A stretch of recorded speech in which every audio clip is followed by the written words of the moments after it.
अस्सलामुअलैकुम वरहमतुल्लाहि वबरकातुह।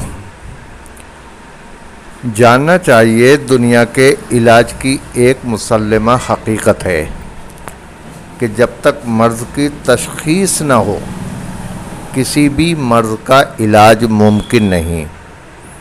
आज की जदीद दुनिया में इसकी अहमियत का अंदाज़ा इस बात से लगाया जा सकता है कि सिर्फ़ अमराज़ की तशख़ीस के लिए बेशुमार आले टेस्ट और तरीक़े ईजाद कर लिए गए हैं ताकि मर्ज़ को जान सकें और उसकी सही पहचान हो सके कि ये मरीज़ जो हमारे सामने बैठा है उसको जिस मर्ज़ ने अपना शिकार बनाया हुआ है, ये मर्ज़ नया है या पुराना है, इसके असबाब क्या हैं और इसकी हैयत क्या है।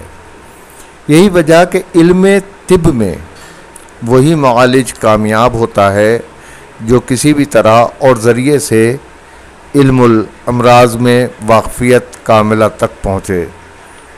जिस तरह हम इल्म तिब में मर्ज़ की तशख़ीस और उसकी वाक़फ़ियत कामिला के लिए कोशिश करते हैं, इसी तरह इल्म रूहानियात में अमराज़ की तशख़ीस के लिए मुख्तलिफ़ आमाल व वज़ाइफ़ और इस्तिखारे और नुक़ूश तैयार किए जाते हैं ताकि वो मर्ज़ की सही तरह पहचान कर सके।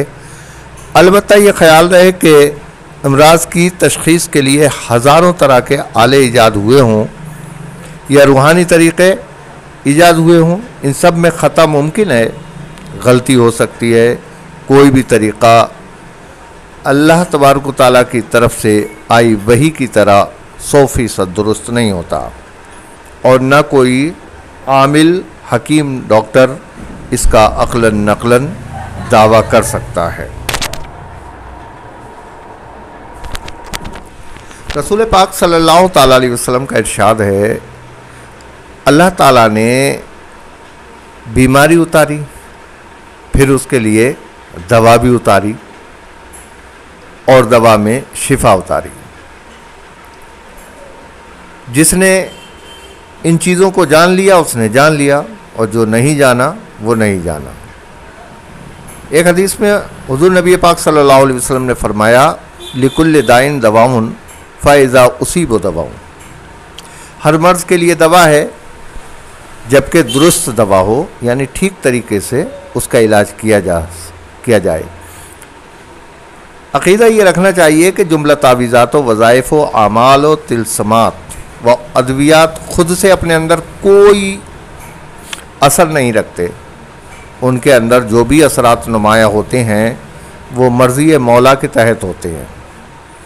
बाज़ लोग अपनी नादानी की वजह से तावीज़ात नुक़ूश को लेकर बहुत शोर शराबा करते हैं और इस मरहले को शिर्क के ज़ुमरे में लाते हैं। लेकिन अगर उनकी ये फ़ुज़ूल बकवास मान ली जाए तो सिर्फ़ तावीज़ात की क्या तख़सीस, फिर तो दुनिया भर की दवाएं वग़ैरह भी शिर्क के ज़ुमरे में दाखिल हो जाएंगी।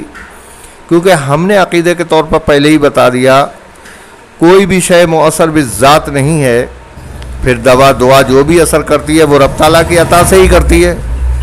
सहर, जादू, टोना ये कोई नई ईजाद ख्याल नहीं है, बल्कि ये कदीम ज़माने से राइज हैं और उन चीज़ों का ज़िक्र कुरान और हदीस में मौजूद है।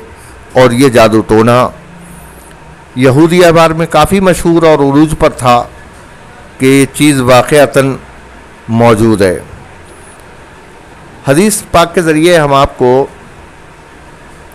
एक ऐसा ही वाक़या बताना चाहते हैं। हज़रत काब अहबार रज़ियल्लाहु ताला अन्हु की एक रिवायत है, वो फरमाते हैं, यहूदी मेरे ईमान लाने से बहुत बरहम हुए और उनमें हलचल मच गई, यहाँ तक कि उन्होंने मुझे सज़ा देने के लिए जादू टोने किए।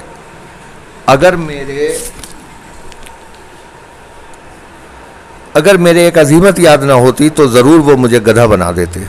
अल्लाह रब्बुल इज़्ज़त के फ़ज़ल से मेरे वो अज़ीमत याद थी और मैं उसका विर्द करता रहा और यहूदी जादूगरों के जादू से, उसकी बरकत से अल्लाह ताला ने मुझे महफूज रखा।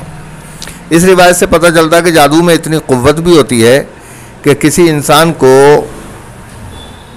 गधा भी बनाया जा सकता है दोस्तों, ये हकीकत है कि जादू के ज़ोर से इंसान को नुकसान पहुंचाया जा सकता है, उसके कारोबार को बंद किया जा सकता है, उसकी जिस्मानी सेहत को मुतासिर किया जा सकता है, ख़राब किया जा सकता है, उसकी मर्दानी ताकत को भी बांधा जा सकता है और उसे तरह तरह की बीमारियों में भी मुब्तला किया जा सकता है।